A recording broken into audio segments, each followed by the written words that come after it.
bon dama bëggoon wax rek les gens qui font qui font semblant même je vais dire de faire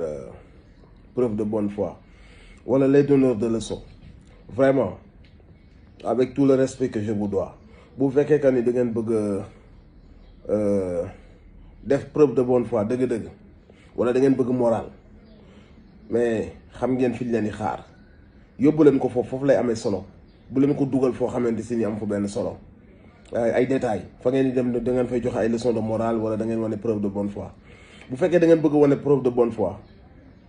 transférer leen loolu te xam ni yàlla mi ngi leen di xool te xam ni yéen ak seen conscience su ngeen jàkkaarloo seen bopp ci seetu di ngeen xam que ni fa ngeen war a waxee waxe ngeen fa yéen ñëpp ci seen âme en âme et conscience xam ngeen que ni vous êtes face à vos responsabilités vous êtes face à benn jaay doole benn fen benn complot bu ñu tëgg dans le seul but de damm tànku benn adversaire politique boo xamante si ni amal na Sénégal njariñ amal na Afrique njariñ xam ngeen li nekk si ginnaaw xam ngeen enjeu yi xam ngeen que ni am nañ benn risque bu mag a mag réew mi sombre am nañ risque bu mag a mag bu am ay bakkan yu rot bis bu réew mi sombre loolu war na leen a doy cas de conscience ba tax na bu ngeen jëlatee seen kàddu di wax ngeen xool fa dëgg féete ngeen dem waxe fa y a pas de leçon de morale à faire ailleurs guddi ñu toll nii bu fekkee ne preuve de bonne foi ngeen di def waxee leen fa ngeen war a waxee parce que c'est crucial fii ñu toll nii c'est crucial les nerfs sont tendus les jeunes sont déterminés en face d'eux ils ont benn nguur boo xam ne mi ngi leen di tooñ mi ngi salfaañe seeni droit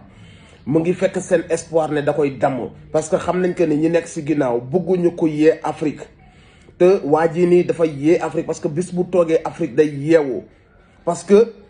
bis bu toogee dina wan nit ñi naka la ñuy gëmee suñu bopp naka la ñuy defee benn repli suñu biir ba xool suñu intérêt fu mu nekk ñuy liggéeyee noonu te bañ a liggéeyal ay nasaraan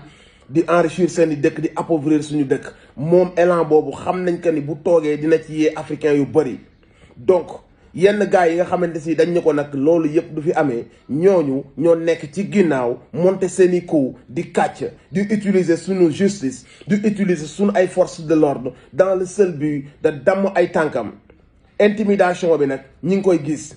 rëbb bi ñuy rëbb nit ñi ñu ngi leen di gis bés bu nekk ne yéen a ngi jàpp nit ñi ñu ngi yónnee ñuy jàppalu ay nit li ma bëgg ngeen xam ko mooy projet bi dafa weesu la personne de Ousmane Sonko weesu la personne de Guy Marius Sagna weesu la personne de Assane Diouf de keneen ak keneen nañu xam que ni projet bi Sénégal la nitu dëgg yi la nitu panafricain yi la ñi bëgg Afrique moom boppam ñi bëgg Sénégal avancé ñi bëgg mbir yi di jaar si yoon ñi nga xamante si ni nangootuñ nekk si réew moo xam ne injustice moo fay dox justice buy ànd ak président bi ci li ko neex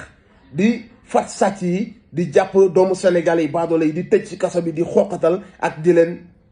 maltraité ñi jug ñëpp ay père de famille lañu ñi ay liggéeykat lañu ay jàmbaar lañu amuñu jotu foo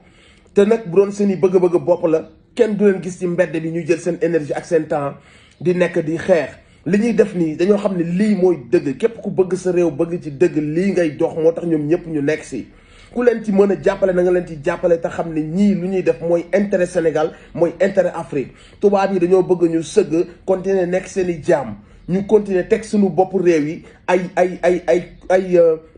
seen ay pion di njatt askan bi di ko jëmale fi tubaab bi bëgg ñu jëm fa mbuumu jaam moo war a dog du ñu jaamu ngeew yi encore une fois du ñu jaamu ngeew yi pion yi fi nekk ni ñooy représenté tubaab yi ci lépp luñ dox rek te mu nekk ci intérêt tubaab yi da leen fay bàyyi gis ngeen liñ def barki dem ba Côte d'Ivoire gis ngeen Cameroun 50 ans ab président ma nga fa gis ngeen président bi jiite Sénégal mi ngi def jaay doole bu enragé woon tubaab yi ñemewu leen teggi wax nañ ko teggi sa tànk teggi na ko bu yàgg suñu réew la nag génération bi nii man nee naa leen yéen a nekk ci dëgg kenn du nekk ci dëgg di ragal mais li ngeen war a def seen bopp mooy ce combat dépasse la personne de Ousmane Sonko dépasse la personne de Guy Marius Sagna de Nit Doff de Assane Diouf de képp ku ngeen ci dégg xam ngeen que ni combat bi ak projet bi moo ko ëpp doole parce que il s'agit de redresser l'Afrique de redonner une chance à l'Afrique de xaalal yoon bi suñu doom yi moom suñu souveraineté moom suñu ay koppar suñu ay richesse ñu xool naka lañ ci bénéficier wu loolu mooy combat bi et ça mérite d'être mené bu leen kenn intimider bu leen kenn xoqatal bu leen kenn manipuler ñooñu ñëw naan ma nag Ablaye boobu nee na day baaluwul Ablaye boobu xam nañ fi mu bokk xam nañ li mu wax lépp yàgg na bind ay affaire jot naa ay capture am yoo xam ne ay mbir yu yéeme yu mu bind la bi muy partagé affaire boobu xam na lu tax mu koy partagé. jot naa jamono jële benn vocal boo xam ne dañ cee toppandoo sama baat ñu wax ci ay mbir yu yéeme yoo xam si ni appel à l'insurrection la ñu ne nit daf ma ko wax ñu partagé ko ci ay groupe boobaak léegi tudd moo ko mu noppiwaale ko ba démb ñu jël même wax yi ñu traduire ko en post ñu publier ko. l'idée nag c'était de publier ça bu xasee ba jàll rek ñu dindiwaat ko bu ko defee man suñu ma arrêté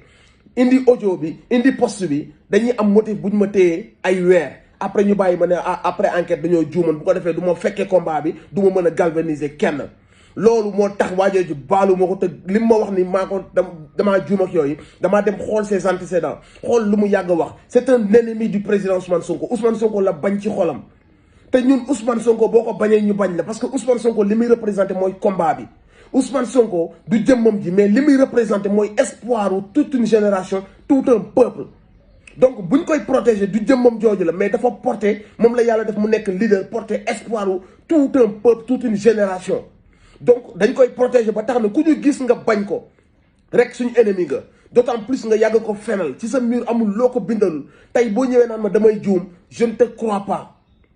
et y a des personnes yoo xam ne maa ngi leen ciy dégg ñu ñëw di wax ak man rus naa leen lool ndax je sais faire la part des choses parce que ay nit leen yu ma yàgg woon respect bëgguma leen wax ak ñoom ci ton bu ma waxul wax ak ñoom moo tax je préfère ne même pas parler avec eux maa ngi leen di gis mais dama leen bàyyi si biir parce que j'ai du respect pour eux mais li ñu leen mën a xamal mooy seen bonne foi seen ngëm yàlla seen joxe ay leçon de morale na ngeen ko def fi ñu ko soxlaa mooy nee leen mbir yi saa waay nañu waxante dëgg ragal leen yàlla bàyyi leen tooñ.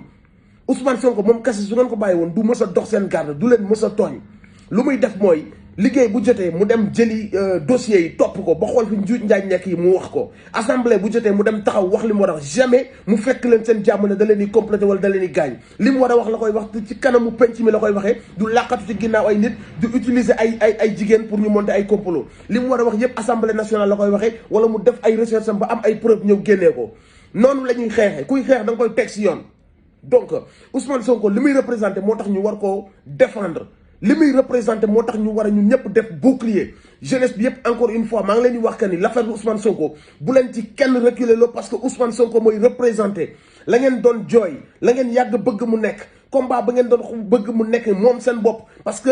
dañoo yor seen agenda seen politique bien déterminé bëgguñu Afrique yow dañoo bëgg continuer sëgg ñoom ñu nekk suñuy buur di ko jaare ci suñu njiit yi def ñu seen i jaam sàcc suñuy alal ñun ñu continuer dans la pauvreté nous sommes dans la pauvreté extrême Afrique réveillez-vous lekkuñu naanuñu fajuwuñu jànguñu de bàyyiwuñu ñu profiter ci li ñu yàlla may. il est temps que mu am une génération bu taxaw bañ loolu il est temps que mu am une génération boo xam ne du nangu loolu te yéen ñi la yàlla nattoo ngeen war a taxawal combat bu noonu xaaral ma naan sama café donc assumer leen seen responsabilité kenn neewu leen ngeen nekk ay hors la loi résistance bu ñu ko waxee mooy da nga am àq ak yelleef ñu salfaañee ko fuqate ko bëgg la xooxatal nga lànk nan ngay lànkee mooy da ngay défendre sa bopp mooy képp koo xamante si ni dafa ñëw pour salfaañi say droit